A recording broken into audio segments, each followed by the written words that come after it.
Okay, let's continue. So given an IP address like say 200.1.2.130, how you will correctly identify that this is part of subnet 3. Okay, so we need an automatic process for that. Just like this, this 200.1.2.130 is coming. You have to perform some operations such that this will correctly give you as output the starting address of the subnet 3, that is subnet id of this subnet 3. What is subnet id of subnet 3? 200.1.2.128. okay, so what you can do is by using some kind of mask you can try to convert this into this. Okay, so it can be done maybe in more than one way, but I am discussing one way. So what we can observe here is this 200 is correctly coming up here, right? And this 1, 2. So these many parts without any change should propagate to the result. So what we can do is you can take 255 in binary. So what is 255 in binary? 255 in binary is 8 ones, right? So with those 8 ones you are going to perform the bitwise AND operation. So bitwise AND operation. So what is happening? 200 you represent it in binary and you take the binary of 255, that is 11111.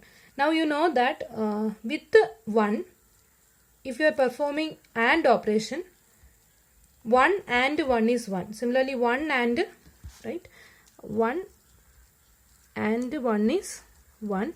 Similarly 1 and 0 is 0. That means if you are performing the AND operation with 1, what is the other one? That is directly coming as the result, right? That means with all the bits as 1, that is 255 in binary, if you are performing the AND operation, this 200 is simply will be the result. So that means the bitwise AND operation between 200 and 255 is giving you 200 as the answer. Similarly, the binary of 1, perform bitwise AND operation with 255, that will give you 1 as the output. Similarly, the binary of 2, perform the AND operation with 255, that will give you 2 in the output. Now, what is to be taken here? That means what is the third octet of the mask, and this is what we call as the subnet mask. Okay, it's a kind of masking we are doing, right, to get the subnet ID given a particular IP address. So what is to be taken here, so that this 130 should be converted to 128.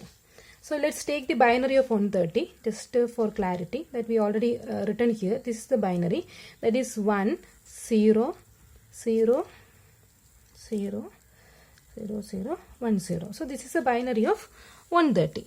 Now you want something here such that when you are performing the bitwise AND operation, the result has to be 128. So what is binary of 128? It is somewhere here, right? 128, that is 1 0 and okay. So 1 0 0 0 0 0 0 0. So this is our 128. So that is our idea. So whatever it is, this should be correctly converted to the subnet ID, the least significant byte of the subnet ID. In this example, it is 128. So what you can do is, you can observe here, within this subnet 3, if you take any address, all of them are starting with 101010, right? All of them are starting with 10. So whether it is the actual subnet ID or a normal IP address, it will be beginning with 10. So there is no change for this 10. That means this 10 should be coming as 10 in the output. Okay, that is our requirement. So what we can do is, you can just take 1 1, because with the 1, if you are performing AND operation with 1 or 0, whatever it is, that will be coming up as the output, right? So you are performing AND operation with 1 1. Now what happens to the remaining bits? Remaining bits, whatever it is, when it is converted to 128, that is a subnet ID of that particular subnet, all those bits will be 0. So just observe, in all the subnet, the subnet ID, the 6 bits are 0, right? 6 bits are 0. 6 bits are 0. Here also 6 bits are 0. So subnet ID, whatever it is coming here, that should be converted to all zeros. Okay, so what you can do, you can just perform mask with 0, because 0 the power is, when you are performing AND operation with the 0, whatever be the input and that will be converted to 0 itself. Okay, so this is our value that should be coming here. So if you are taking its decimal 1 1 followed by 6 0, this is nothing but 128 plus 64, that is 192. Okay, and now this is the subnet mask. We call it as the subnet mask. Okay, subnet masking is what is happening, and this value is called the subnet mask. And you can observe that in our example, the subnet mask is 255, that is 8 ones, again another 8 ones, again 8 ones, then 1 1 followed by 6 0. So how many ones are there totally? Continuously we have 8 plus 8 plus 8 plus 2. That is, there are 26 ones, right? 26 ones followed by 6 zeros. So that is how our subnet mask is looking. That is 26 ones followed by 6 zeros. So this can also be represented as /26. So this is a notation. Either you can represent your subnet mask like this, that is in dotted decimal notation, or by the slash notation, that is /26. So what is the meaning of /26? There are 26 ones followed by 6 zeros, because totally it is 32 bits. So 26 ones, definitely it will be following 6 zeros is our subnet mask. So either you can represent your subnet mask like /26, or you can represent it like this, that is 26 ones, 8 ones 255, another 8 ones 255, again 255, and last one, that is 192, that is 1 1 followed by 6 zeros. Okay, so that is a subnet mask. So this is an important question, that how you are going to find out the subnet mask. In this particular example, this is a kind of uniform subnetting, like the entire network I divided into 4 parts, all of them are of equal size. So as it is uniform subnetting, the subnet mask is fixed for all the subnet, that is /26, and we will see an example for variable length subnet masking, that is VLSM, in upcoming video. In variable length subnet masking, you can see that the subnet mask is getting changed from one subnet to another depending on its size. But in case of fixed length subnetting like this, where all the subnets are of same size, the subnet mask is something fixed. And how we are calculating it? It is no need to do all this calculation. Just look at the class. We are talking about class C IP address, and in class C IP address, this is a normal case. And here in this example, you observed that the total IP address is divided into 4 subnets. Now, as there are 4 subnets, the subnet ID is 2 bits. So the host ID is only 6 bits. So what is happening in subnet mask? Subnet mask is looking like a set of ones followed by zeros, right? Now how many ones should be there and how many zeros should be there? Just look at the host ID part. How many bits are there in the host ID? Only 6 bits. So those 6 bits are getting 0 in our subnet mask.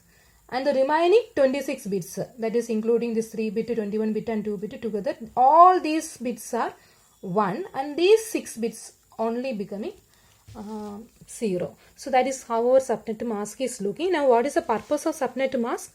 Given any IP address, here I taken an example of this particular IP address, that is 200.1.2.130. This is not the case. You take any IP address from this range, that is from this 256 combination.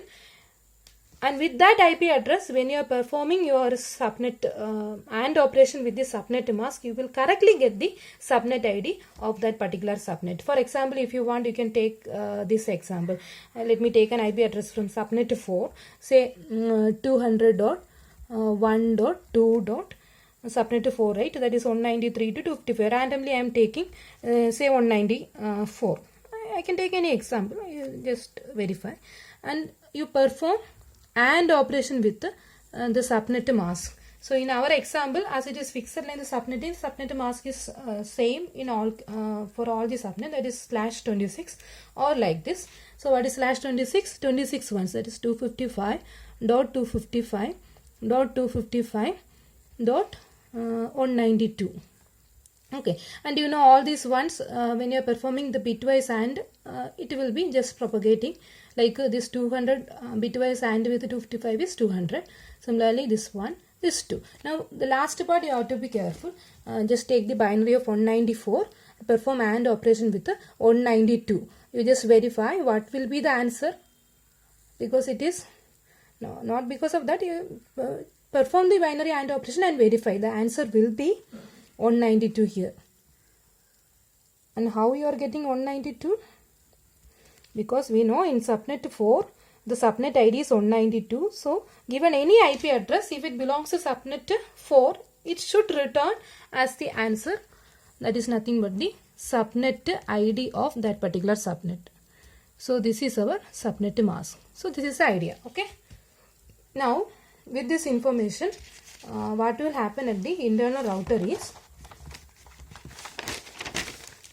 just like this, we saw already the whole net IP address 256 combination is divided into 4 subnet, and now these 4 subnets are handled by our network administrator, say with the help of this particular router or switch.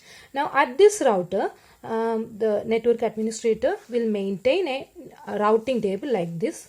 And this will help him to do this routing automatically without any manual forwarding of data. So what he can do is, he can construct a routing table like this, and by using some algorithm he can make this process of forwarding packets automatic. Okay, so the routing table will be containing mainly 3 fields, like the subnet ID, the subnet mask, and the interface. And you know we have a 4 subnet, right? And what about the subnet ID? For subnet 1, 200.1.2.0 is a subnet ID. Subnet 2, 200.1.2.64. Subnet 3, this one. Subnet 4, this one. Okay, that we already seen. Now subnet mask, in this example, as it is a fixed length subnetting, it is slash 26 or 255.255.255.192 for all the subnet. So that will be kept in the second column. And interface, that means this is the subnet 1, subnet ID of subnet 1, and to reach that subnet 1 you have to follow interface D. Okay, like that. Similarly this is for subnet 2, to reach there you have to follow this interface C. Similarly A, similarly B. Now what is happening, whenever say from an external router, a particular IP packet is reaching this internal router, say let me call this interface as a E. So through this interface E, an IP packet is coming with the IP address say 200.1.2.130 in our example. So as soon as this particular IP packet with the destination IP address as this is arriving here, it will there will be some algorithm running on the background, and that algorithm will cross check and find out what is the correct interface to forward the data. We know that in our example it is subnet 3, right? That is, it has to be gone through this particular interface. So what the algorithm is doing, it will take this one in binary, and against each row it will take the subnet mask. In this case it is fixed, but if in generally we will be having variable in the subnet masking, and that subnet itself we will be subnetting further, and in that case you will be getting different values here. Okay, for this example only it is coming as fixed. So whatever it is, the process is like this. As soon as an IP packet is coming, it will take the destination IP address, and that destination IP address in binary, the algorithm will perform AND operation. Which AND operation? Bitwise AND operation with the subnet mask. First it will take the subnet mask, this one, then this one, then this one, like the row by row that calculation will be done. So it will take say first row, what is the subnet mask? Slash 26, that is 255.255.255.192, and it will perform the AND operation. And what is the result? 200.1.2. These two are giving say 128, right? We verified in right now, so it is 128, and then it will check whether it is matching with this subnet ID. Unfortunately there is no match, so it will not be forwarded through interface D. Again it will perform this IP address and this particular subnet to mask and operation, there is no match. Again that IP address and this subnet to mask and operation, now there is a hit. So it will correctly forward the packet through interface A such that it will be delivered to subnet 3. Now there is one more thing. Suppose an IP address is wrong, IP packet is coming, say like 201.1.5.10 is coming, and you know that it is not at all part of any of this subnet, because it is not part of this particular subnet network as a whole, because it is starting with 201. And now what will happen when it is performing AND operation with all these masks, there will not be any hit. So to trap such wrong IP addresses also, what they are doing, they are maintaining on default entry also, like /0 or 0.0.0.0. So such wrong entries will be captured by this particular row. So what is happening when there is a checking from here to here, as there is no match, it will be performing that checking with the 0.0.0.0, and the result is obviously 0.0.0. So it has to be forwarded back to that router from which it is coming, because it is not part of me, like that. Okay, so that is how the routing table is maintained at the internal router.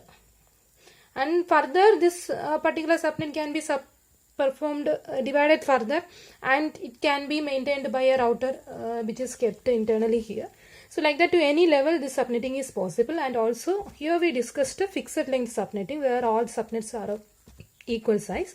And next we can see an example where this variable length subnet masking can be done. Okay, thank you.